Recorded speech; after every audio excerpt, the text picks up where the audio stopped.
Our journey began with a pregnant void that birthed worlds, and today we are going to talk about the delivery of consciousness itself. Is that dramatic enough?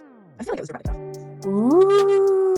Hey everybody, this is Amber from Left Hand Links, and this is your Witchy history of numbers.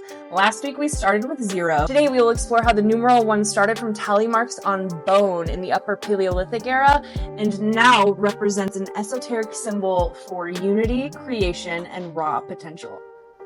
Before we get started, go ahead and hit that subscribe button below so you don't miss any episodes in this series. And now, back to our regularly scheduled programming. In modern times, it measures the highest rank down to the lowest value, but to ancient mystics, pagans, and magicians, the number 1 actually represents the birth of consciousness itself. For example, the 20,000 plus year old Ashango bone from the small fishing village of Ashango on Lake Edwards, which is off of the Semliki River in the Dominican Republic of Congo. In the Sumerian city of Uruk, which is modern-day Iraq, the invention of the cuneiform was found from 3200 BC. This was a single vertical stroke that represented 1, but it was different because scribes would use reed-cut styluses to press into soft clay to create wedge-cut shapes. The glyph passed from Indian Brahmi script in 3rd century BCE into the Islamic Golden Age, where Persian and Arabic mathematicians created the modern-day numeral system. Renaissance Europe replaced those clumsy Roman numerals with the Hindu-Arabic numerals, which forever changed the Western trade and the occult. Many modern and folk witch practices see the first of the month as a doorway to fresh energy. A lot of witches invite in prosperity on the first of the month by blowing cinnamon in through their doorway, and they also use this day to set their intentions for the month. I know that I do. You'll see this in a lot of different types of practices, regardless of what type of witch you're talking to. In pagan traditions, the first day of the lunar and solar cycles marks the boundaries between the different seasons, and these are still celebrated today, such as Beltane and Samhain. In mythology, Calends, or the first day of the month, was sacred to Juno, who was the queen of the heavens and the wife of Jove, also known as Jupiter, aka Zeus in the Greek pantheon. This signified a fresh start and spiritual renewal. Again, we can see the trend here.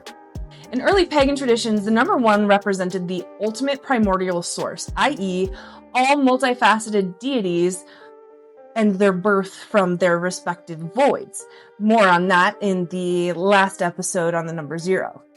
Now, if we take a look at the religious and theosophical significance, 1 actually represents divine unity. In Pythagorean philosophy, the monad was actually the indisputable God source, the supreme origin God, and the ultimate unit of existence from which all numbers and reality emanate. Big deal. In Judaism, there is a Shema, correct my pronunciation if it's wrong, declaration that highlights the ultimate divine unity, and it is, "Hear, O Israel, the Lord our God, the Lord is one." Now, if we look at the Greco-Roman and Egyptian polytheistic cultures, we start to get into Neoplatonism. This is the concept of the all or the one by Plotinus, the ancient Greek philosopher. The one is the absolute uncaused source. The intellect, which is the realm of divine thoughts and universal forms. The soul, which is the active force that shapes all physical and living cosmos. And the physical world, which holds the lowest degree of reality and unity. Things moved around a little, my phone died, but we're back. Now, the quote that many people say on a daily basis, with their full chest without knowing the entire quote, "As above, so below." That's right, we're talking Hermeticism. So the quote, "As above, so below," is actually from an alchemical text known as the Emerald Tablet, which is a foundational Hermetic text. And this text was attributed to the mythical sage Hermes Trismegistus. Correct my pronunciation, I know that one. The actual quote is, "As above, so below, as within, so without, as the universe, so the soul." Basically, the principle here is that all microcosms are a mirror of the macrocosm. TLDR, everything is one. Again, are we seeing the trend here? Now in the Tao, the 1 gives birth to the yin and the yang, which is the 2, but we'll talk about that in the next video. And now it is time to get esoteric. Let's start with numerology. The root meaning of 1 in numerology is independence, leadership, originality, ambition, and the pioneer spirit. The angel number 1 is aligned with manifestation portals, aligning thought and reality, and awakening calls from the universe. Sounds a lot like the Witchy believes for the first of the month, doesn't it? Tarot, we have the first card, which is the Magician. This is one of my favorite cards. He's the master of manifestation. He has all 4 elements on his table, and he's using the power of the one to fuse his intention into physical form.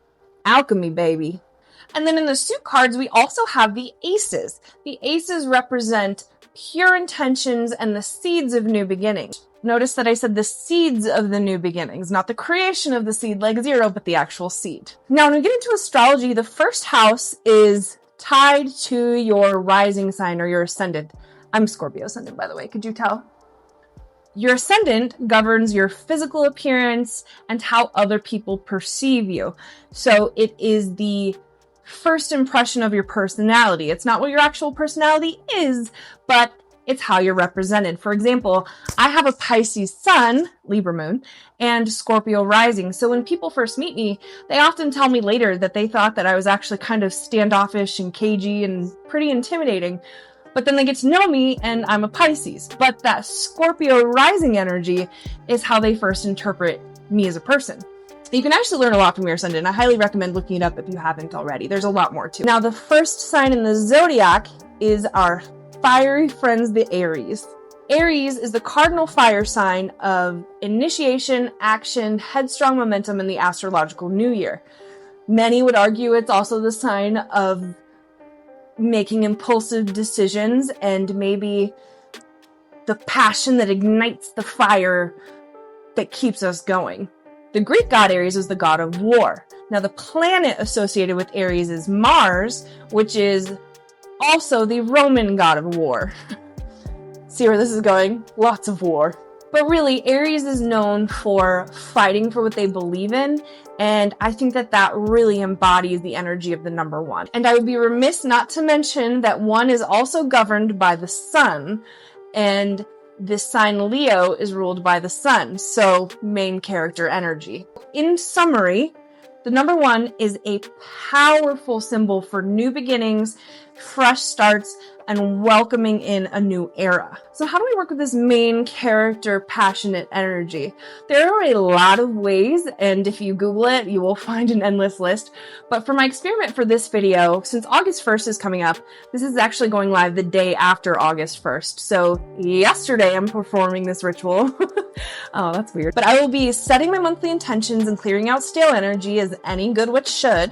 I'm just kidding. No dogma here. I'm going to tap into the beginning of existence theme that we've been talking about. I'm going to do a manifestation ritual on the 1st of the month, and I am going to call on that Mars energy, especially since I'm a Scorpio rising. Mars is one of the Scorpio rulers. You see where I'm going with. So I will let you guys know how that goes in a follow-up video. And I just want to say thank you guys for being here and nerding out about esoteric history with me. If you haven't already, please like and subscribe below. It would mean the world to me and give me the motivation to keep making these videos. And if you haven't already, go watch a witchy history of the number 0.